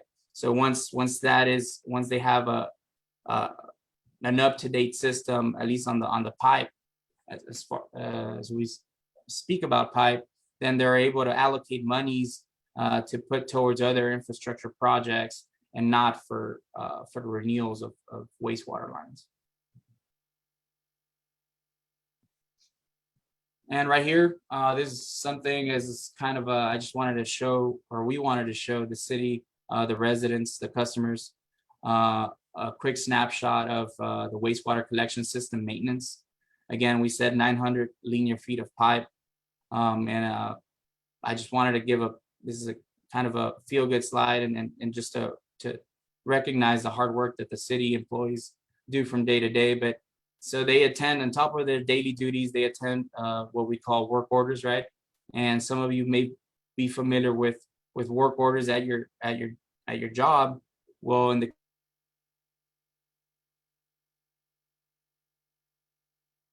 pipe breaks, there's sewer backups, there's odor coming from the lift stations, there's pump failures. All that is inputted and it creates a work order. Once a work order is created, then a crew has to go out there to assess a work order, and the graphic right here represents the time spent per week, per month, and per year on work orders. Some work orders are resolved within 30 minutes, an hour, 2 hours, and some work orders, we've been talking to operations staff, the wastewater collection system staff. They're at the city, and some take a month, weeks, a month, to resolve. So again, this is a very arbitrary number, but it gives you an idea of what our crews, the time they spend on the field repairing, doing work orders, plus on top of their day-to-day activities, right? And this is just for the collection system. And I've mentioned it in previous town hall meetings where we just went through the snowvid or the freezing temperatures in December, and a big pat on the back to the water distribution team and the water treatment team, which were working around the clock for the better part of 2 weeks. They had something like 270 pipe breaks. They were able to reestablish service swiftly, and kudos again to Arturo's team for providing that service through that emergency. And as far as the existing wastewater CIP, Lisa talked about what a CIP plan is. And currently, the city of Laredo has a total investment allocated of $105 million, with 64 million going to wastewater treatment and 42 million or 41 million going to the collection system. This is what the city has allocated right now for CIP projects. We'll be analyzing that and ensuring that that money is well allocated, but that's part of the master planning process, right? And to give you an example of the wastewater CIP projects recently completed, we got the South Laredo wastewater treatment plant expansion that was completed last year, which had a total cost of approximately $22 million. The Unitech wastewater treatment plant improvements completed in 2019, that was approximately $2 million. And currently in construction, you got the Eastern Chacon interceptor, approximately $4 million cost. That was bid out. And that project is actually in South Laredo. You may see it in Jaime Zapata Memorial Highway. Then we also have the Zacate line rehab from Canal Street to Zacate Creek. We got the Florida Street improvements there in front of Roberts and Ria's office. That's probably their favorite project. And the most looked at project, right, under a microscope. And then you have a Unitech Phase 1 expansion project that is also underway, and that has an approximate cost of $4 million. And with that, I concluded going over what we're going over right now in the master planning process of the wastewater side. And the next steps will be to get all that data, input it into the model, update the model, evaluate the alternatives that we'll present to the city, and then provide a CIP and a master plan for the 50-year build out of the city.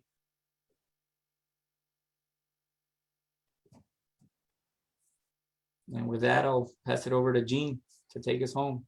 Thank you, Nacho. Appreciate you bringing us up to date on the wastewater side. And so at this point in the town hall, we'd like to have those folks who are in attendance, including some of the panelists that have joined us, Honorable Mayor and Council Member. If you wanted to ask some questions, this is a great time for us to get the panelists to engage with the community and yourselves and answer some of the questions you may have concerning the existing system and also some of the future plans they have. So, Mr. Mayor, Council Member, if you'd like, Mr. Mayor, I'll give you the floor first. Wonderful. Thank you again, Gene. Can you hear me? Yes, sir. Okay, wonderful. Thank you. Can you see me as well? Yes. Okay, great. Thank you. Yeah, no, this is excellent. This is an eye opener for me and for others as well. Of course, we anticipated this. The fact that we know now the needs or the potential needs that we have for a 50-year period, it all boils down to dollars and cents. And I'll make my comments brief and my questions also brief, or at least try to. We know that without a doubt that we need supplemental water, we need emergency water. God forbid that the river may get contaminated for a few days or weeks or who knows, or worse, we end up with a terrible drought that may limit the water supply. Yes, we're prepared for the immediate future with water rights, which is great when the water is there, but the water may not be there, and that's always that possibility too. We do have water rights on paper, but to exercise them, to actually, draw water may be different if there's a terrible drought. Hopefully they won't come, but the likelihood is that they will come because of the nature of our geography here, where we are. We're a semi-arid region, and we should anticipate that. So anyway, given that, it's important that we import or at least draw from the north web, and I saw the cost there too, and that's over $3 or so, depending on the distance. And my question is, I assume it's water from those areas delivered to Laredo, so that's a price that we would have to pay for that amount. And if it is, I think that's correct because I think I saw that. But my question is too is ultimately it's a rate payer. We recently increased rates as you know, and that was very divisive. People don't like to pay additionally for water, but of course based on what we just saw and the needs that we have, there was no doubt that these improvements to our water lines and the wastewater collection lines and treatment plants and so on, was needed. So where I'm getting towards is currently we have a rate that carves out from the fee so much for debt service, and I personally would want to know if that debt service fee that we have when we do borrow money, because we operate on borrowing money, we can't pay it all ourselves as we know, we will through a loan. So how much will that carry us through the future? I suspect they'll carry us for the next 5 years or so, because I've heard Mr. Riasul make that comment that possibly within 5 years we may expect another rate hike. And if that's the case, I think we need to prepare our people as well. and that's for the internal stuff. Now for importing water, I personally see that we need to involve other communities. I suspect that the state of Texas has a duty, a responsibility also of providing water, to its cities and rural areas and so forth. And if that's the case, I think we should engage our senator and our state reps, not only from our area, but the surrounding counties, so we can form some sort of coalitions, because I don't see our people, as it is, it's a relatively kind of high rate. It's at $2 and so many cents per MGDs of water and utility service. So adding another $3 or so for additional water, I personally can't see that, and I would think that as an alternative, that maybe this master plan can also open up areas for us to explore by way of creating coalitions, with surrounding communities. Say if it's Region M, I believe, what other communities within that Region M could assist us, and we can all share in the expense, and ultimately bring down that cost to the rate to the ratepayer. And those are the things. Primarily, it's how much with the debt service that we currently have carry us through, and at what junctures do they foresee that increasing. And I realize cost of materials will probably increase as time goes on. But more or less for planning purposes, we as a mayor and council, I think, would want to know that, and also to the expectation of engaging other communities to cost share the expense and bringing in the supplemental and emergency water from other places. And that's generally the areas, the questions, the comments that I've had. Thank you very much, Gene, for your, organizing this, and of course all the consultants, the excellent work that they're doing. Thank you. Thank you, Mr. Mayor. Those are great comments and good questions. And I think I'm going to let Rhea and the Land Laredo team, the Tom Ray and his group, maybe answer some of those questions and comments. Rhea, do you want to address the debt service? And then I can have Tom Ray address the issue of the alternative water sources coming from other places, and maybe the communities that could jump on board with us if we needed to. Mayor, yes, your current rate structure, when we did the rate study 3 years ago, that looked at 5-year CIP, which at that time was about $180 million CIP. So your the current rate is based on that CIP. Part of this master plan also, we have LAN team will do another rate study, see what are the needed. So that at that time they will recommend these are the future needs. And remember, the more we grow the existing infrastructure, as you see one of the slides, the wastewater treatment plant will cost us another $206 million to build it. But your existing plan will be obsolete by that time. That means you have to spend another $200 million to upgrade those systems. So a lot of the time we forget whatever we have, those need to be upgraded, especially the sewer plant, the water plant. And that is part of the deal of this master plan, because previously, unfortunately, we didn't look at those operational maintenance costs. We just look at what is need for future growth. We didn't look at existing system. So can we determine, Rhea, then the junctures? So how often will our people or us, anticipate a rate hike if that's the case? If the current debt service structure cannot carry us through, at least for the people to understand that this is just really the beginning of something that they'll see periodically, hopefully not too often, but at least every 5 or 10 years for the next 50 years or so. And okay, and I'll stay quiet. Mayor, this is Russ Ford with LAN. Just wanted to compliment you and your council on making the tough decisions now. You're ahead of a lot of cities in the state by choosing to study this thing, but also to raise the rates when needed to make these changes. Well, thank you very much. Yeah, so so maybe, and you all don't have to answer that now, but maybe just contemplate that and evaluate that, because I think it'd be good to see when do you all expect that these rates to change, or when these monies need to be invested and of course paid for. Absolutely, Mayor. On the water side, I think the wastewater side as well, we will be developing CIP, estimated costs, working those through based on the priority of the projects that are needed.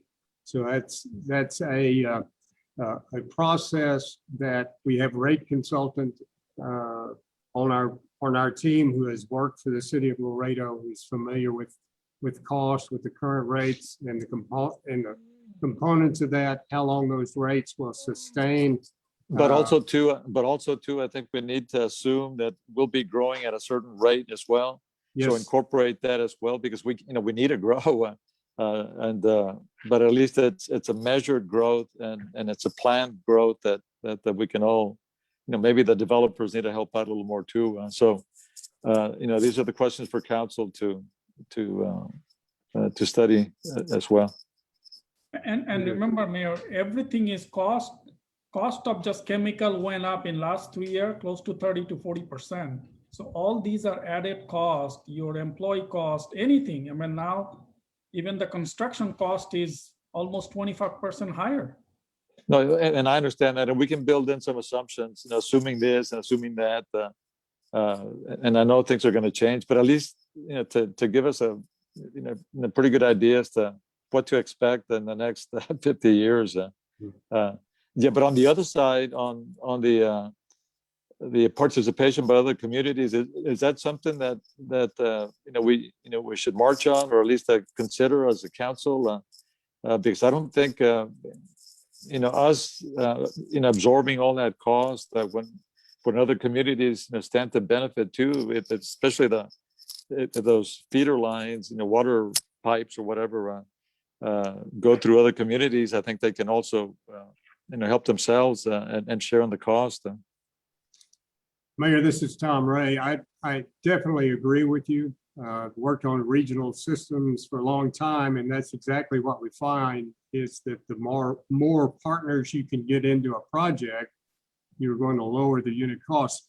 And these pipeline projects from groundwater sources outside the county, there are a number of potential partners that could join in to help defer the cost, to lower the cost to Laredo for their participation. So my answer is definitely yes, that that is an exercise and an effort that's definitely needed to look at the opportunity for regional, bringing in several entities willing to pay their fair share of the supply and bring down the cost to everyone as a result. Good, thank you. And if that's the case, it's something very similar to for example, the I-69 coalition or the I-27 coalition, where they actually hire a consultant to market, to organize, to bring all the public politicians, so to speak, together and kind of sell it to the affected areas. So no, yeah, I'm glad to hear that too, because I think that's probably the approach that would make more financial sense to everyone. But of course, it's going to take time, and the sooner we start, the sooner we can get it done. Yes, thank you very much, and that ends my my questions or comments here. Thank you very much for all your the assistance that you're providing to us. Thank you, Mayor. Thank you, Mr. Mayor. And Councilmember Bettis, I know you had a question as well, so the floor is yours. Thank you. Well, I don't have too many questions. I just did want to ask,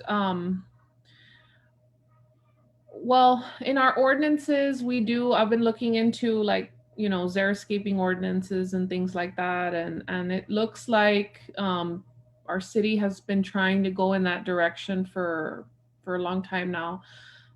But how do you, I guess, balance the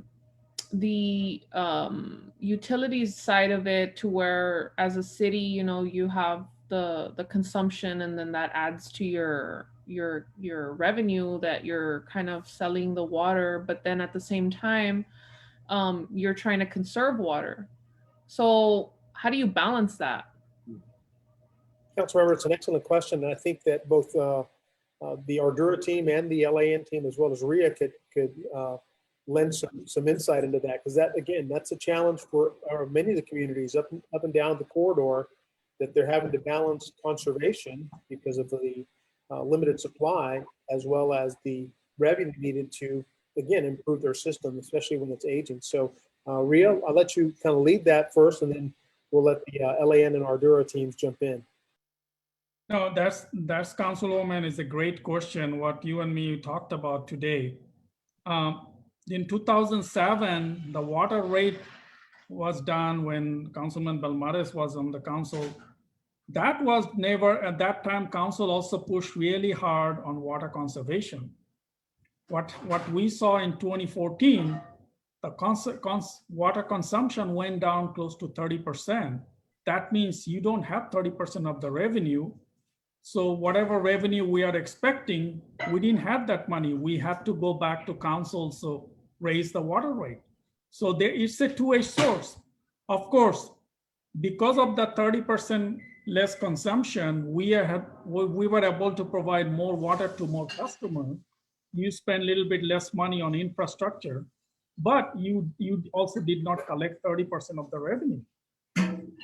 And this time rate increase, we basically say that there will be 1 or 2% every year cost of the water conservation cost. Because we are, if you look at the state, Laredo is one of the bottom one. I mean, our water consumption is about 132 gallon per capita per day. Where if you look at Valley, McAllen is like 200. And so we have to be very balanced.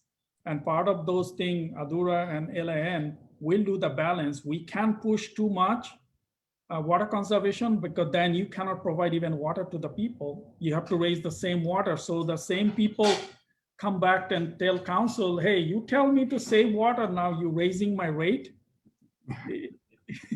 It's a tough pill to swallow.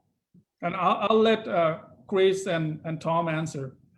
Yeah, I'll start with one thing Mayor and Council Member.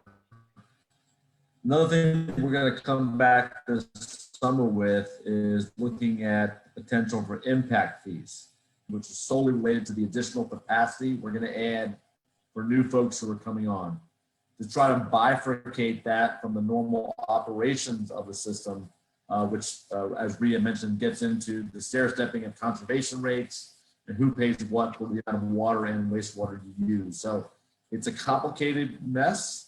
And if we push one area in the balloon, we gotta cover another area or present that. But I think the development of potential impact fees may put the onus on the development to handle the capital side, so we can save a little bit on the rates for people using the water or the wastewater. All to get into the details of and work through that. So with Thank you, Chris. And you broke up a little bit there, but certainly got the majority of that, in that the development side might have to carry a little more burden in the aging infrastructure side of things to maybe alleviate the ratepayer a little bit on the acquisition for new water in the future. But Tom, you want to jump in here as well? Well, I think Rhea and Chris did a good job of laying out the balancing act, as the council member has said. It is a definite balancing act. The benefits of conservation and reducing your demand can have value in delaying the investment you need in additional supply out in the future. So there is a positive there. Obviously, the revenues that come into the city are a huge part of this equation of how you balance that equation. We will be looking at that as part of the water plan, the master plan, and help inform as best we can the Rhea and the city and Arturo of what we're finding and work with the city on trying to come up with the right balance on conservation and water supply revenue. I have another question. Yes, ma'am. Go ahead. So are there kind of out of the box type solutions to this where, like, let's say, for example, you wash your clothes, the water, when when the washing machine's cycling through, and then the water drains kind of goes down the drain and goes into this, sewer or whatever, wastewater system. But there are some, I guess, initiatives maybe to kind of have that water like expelled outside, like how you would do on a dryer vent where you would expel the exhaust. And so you would expel the water outside of your home to kind of like water your yard with it or something, so that you're not putting that water down the drain, or the same thing with bath water and stuff like that, that maybe doesn't necessarily have to go down the sewer, and people can kind of use it to water their yard. And so it would kind of kill two birds with one stone. Is something like that kind of the future of the way we're gonna build homes, to where like those exhaust pipes are gonna go to the outside instead of into the sewer system? Or is that not a good idea? Councilwoman, there is some communities you can do that, but only you can do like dishwasher if you have it, but you have to completely separate the plumbing system.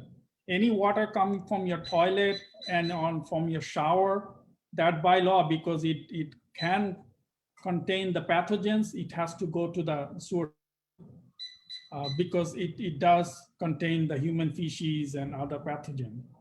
But I know there are some cities doing it, but the house from building, when you build a new house, it has to be completely separate plumbing system, which is for existing house become impossible. Okay.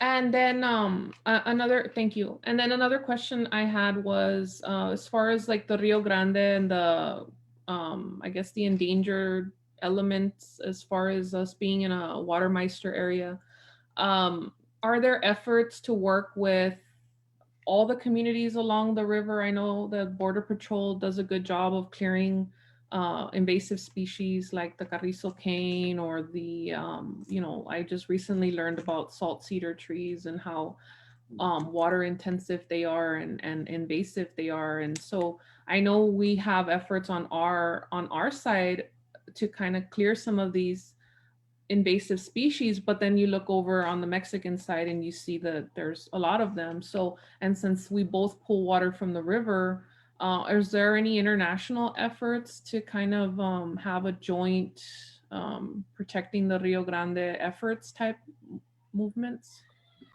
Yes, Councilwoman, the IBWC, which work both in US and Mexico, I mean, they work with it, but Mexico, is very tough to work with. Every state has their own entities, but IBWC, and we work with Natural Resource Conservation Commission, we work with USDA, and so they did, but they could only do on the US side.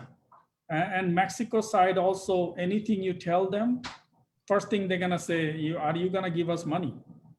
Even the sewer treatment plant on the other side, the taxpayer built the sewer treatment plant, they never could have maintained it.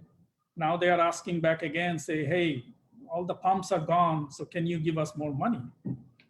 So that they don't pump the raw sewage into the river. Is that what you're talking about? Yes. So it's a tough to work, but IBWC is there. We work with them, but it's the money issue, because they don't see this is the benefit to them, because it's mostly us. We are the one who is protecting it. Of course, it's a shared river. So if they dump raw sewage, it affects us more than they do. Well, yeah. So that's a concern. And how do we, what are we planning for that? I mean, do we factor that in at all? Because that does play a role here. I mean, those are the one we work with. We have a coalition, it's the Clean River Program with IBWC, TCQ, and most of the communities on US and Mexico side are part of this. And we have Border 2020 and Border 2025 program. So those are talked about it addressed. I mean, it used to be Nuevo Laredo used to dump pretty much 90% of the raw sewage. Now it cut down to, my understanding is 10%, which is still more. But previously it was like, you can walk on the river and smell all the sewer. Okay, so those are most of my questions. I guess, you know, water conservation, like xeriscaping type things and just kind of from a city perspective, but then, but that's it. So thank you so much for addressing my questions and for the presentation. Excellent questions, council member. And again, those are the tough questions that, you know, we're asking the community to share with us. And we're hoping that they continue to do so. I know we have some folks who have joined us this evening. It's a great segue into getting them to maybe, if they want to ask some questions. I see that we do have some attendees, and I can open their microphone if they'd like, so that they can ask a question if they so choose to. If you do, there's a mechanism there to raise your hand, and I can go ahead and allow you to speak if you so choose. I have Mr. Rodriguez, two Mr. Rodriguez, Carlos Rodriguez, Tomas Rodriguez, and Ms. Vanessa Hinojosa, who are still on the stream with us here, and I could have them, if they'd like to ask a question, I'd be happy to open their mic and allow them to speak as well. Plus, we are monitoring the feeds on Facebook, and so we see any questions or any comments in there that need addressing, we'll bring those into the discussion as well. So at this time, anyone else have a question or comment?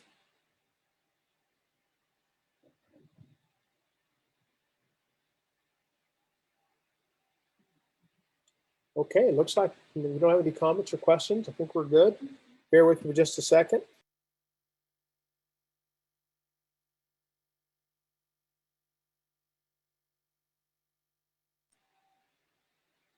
Any other questions, Mr. Mayor, council member? Anything else you think we ought to address? I do know there was a question earlier that was asked about the cost of treating Rio Grande water today versus the cost of groundwater, secondary water being brought in, and what the difference was in an apples to apples comparison compared to today. And I think it's a great opportunity to maybe inform the community of what the differential is, so they can be prepared for what we believe is going to be potentially an increase if they decide that that's a direction that they would like to go. Yes, that's a great information to have, because I know we have some decisions to make in that regard. But I guess one other question I did have is kind of maybe out of the left field here, but like, are there efforts kind of like when you go camping and you're looking for water or something, and you kind of put up like to get the condensation and kind of get some of that going? Is there anything like that as far as for water, where we don't have to pull it from the river, but we can kind of capture some of our condensation and have it filter back down? Is there anything like that, or is that just kind of crazy talk? No, not at all. That's a good question. Let me have the water team with LAN maybe give some insight on that. I have a little bit, a very insightful question, council member. That has been looked at experimentally anyway. Some of the universities out in California, I believe it was, have developed a technique for evaporating water. And it was actually something that was considered usable, maybe having benefit in third world countries where water supply was scarce, or they needed to distribute more water. So it would function the way you're saying. It would actually take atmospheric water and condense it and have it flow. It's a very small amount of water, as you can imagine, but it is out there. That technology is out there, and it would be more on an individual case basis, not really something that would ever sustain certainly not a city, a large group, perhaps would help with a small development, but that would probably be stretching it. But for a family out, it might be a technology. I think that technology is continuing to be looked at. It's probably not there yet to have widespread application, but it is being looked at. There is a prototype, and they've actually deployed it in Africa in the last 10 years. Because with that, you wouldn't have to put chemicals or anything, right? It would already be drinkable as is. Is that correct or no? I think you're correct. Yes.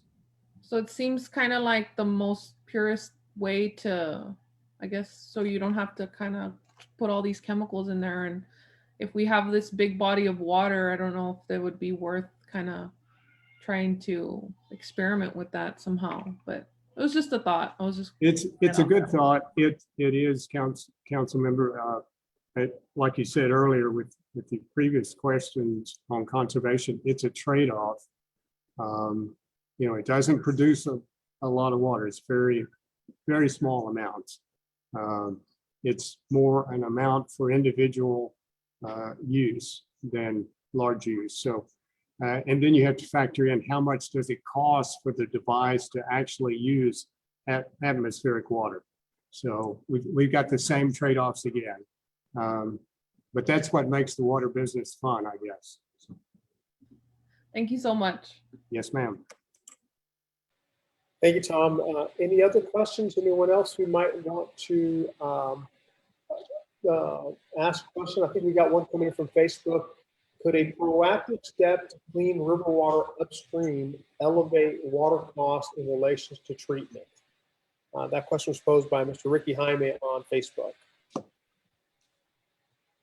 Let me ask it again. Could a proactive step to clean river water upstream elevate the water cost in relation to treatment, or impact water cost in that case? If it was cleaner water, would it cost us less to treat it?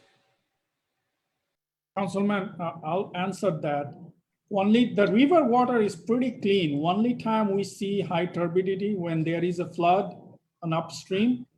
Other than that, the traditional treatment we still have to do. Those suspended solids, we still have to treat with the chemicals. The only time we use more chemicals when you have a lot of suspended solids.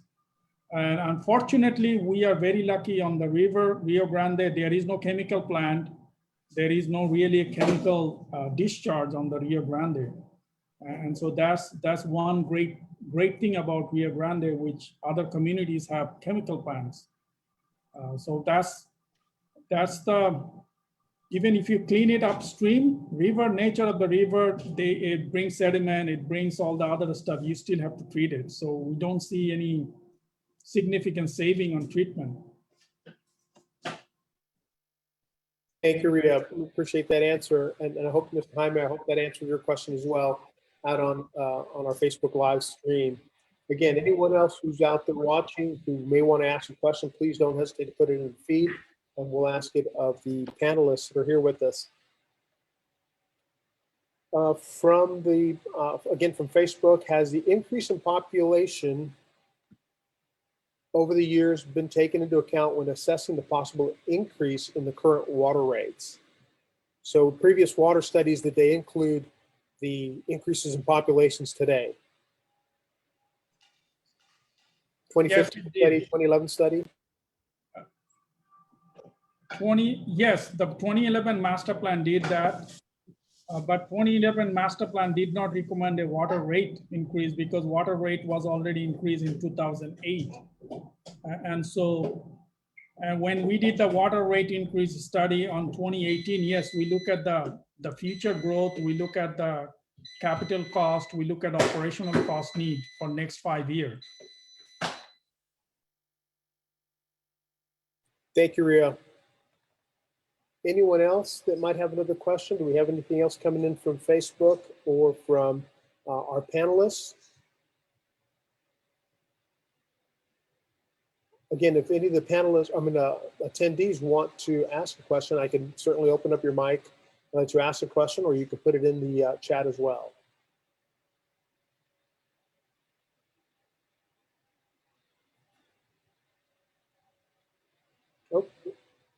Okay. Looks like we've entertained all the questions. Gustavo, can you put the slide back up that announces some of the future dates we have? Okay, so for the now, you can follow us on laredowater.org. We are also on all the social media streams, Facebook, Instagram, Twitter, and LinkedIn. We also have a newsletter that's being published, and as the surveys are coming in, we hope to finish all the surveys by the end of May and produce a preliminary report to the city, and then ultimately incorporate the surveys as part of the master plan. We also hope to have maybe some hybrid town halls in the future that allows us to interact with and engage with our community. And then also we will have a raffle that's part of the survey. If you do the survey, you'll be automatically entered in one of 10 50-inch 4K UHD smart TVs for participating in that survey. So again, we're hoping that we have continued input from the surveys. I know that District 5, I believe, has had more respondents to the survey so far, if I'm not mistaken. And so for the council members to challenge your districts to fill out the surveys. How far behind is District 7? I want to say you guys are in number, it's 5, 6, and 7. So you guys are in third place right now. 5, 6, and 7, I believe, is the tally. With I think District 2 is lagging. 7, we need to step that up. I know District 7's got to step that up. So, council member, if you want to coordinate with us, we will certainly put together some media pieces that we can put out to kind of challenge your residents to jump in and take the survey. Mr. Mayor, I know that you serve the entire community. So again, challenging the citizens of Laredo to fill the survey out. Earlier, I said something, you have either say something or say nothing, because it's important. Water is life. It's important that you take time to give us your input, give us your comments and concerns so that we can address them in this master plan for the next 50 years. Well, we're having some events on this weekend. We're having a District 7 and District 5. I believe District 6 also is having something. So if you guys wanted to come out and kind of pass out some, do some awareness or whatever, you all are welcome to come out or to any of our events. Okay, and we'd be happy to share your events as well on the Laredo Water Facebook pages. That way we can continue to build the audience, and hopefully more folks will jump in and take advantage of the survey. So again, there's a presentation of findings possibly later this summer, tentatively, a draft of the master plan in the fall, and then ultimately the presentation to council for adoption later this year, if not very beginning of next year. So a big project. You all have invested a lot of money, and my hat's off to the council for making that wise investment to plan and map out your water and wastewater future for the next 50 years. I gotta say that you guys are a step ahead of the council that I was sat on, although we did look out in the future. We sure didn't look out 50 years. So kudos to you all for taking that bold step and that initiative. Again, thank you to the members of the two teams from our Lockwood, Andrews, and Newnham, and Ardura, and all the city staff that has been participating in this project. They've done a phenomenal job. And again, we hope to get in front of the community again soon. So thank you again for joining us this evening. Those of you that are part of the Facebook Live group that is watching, and then our attendees, again, thank you for taking the time to register and participate in the webinar. We look forward to seeing you all again. Have a great night, and keep coming. Those surveys coming in. Thank you all. Have a good night. Good night. Thank you, Gene. Thank you, Mr. Mayor.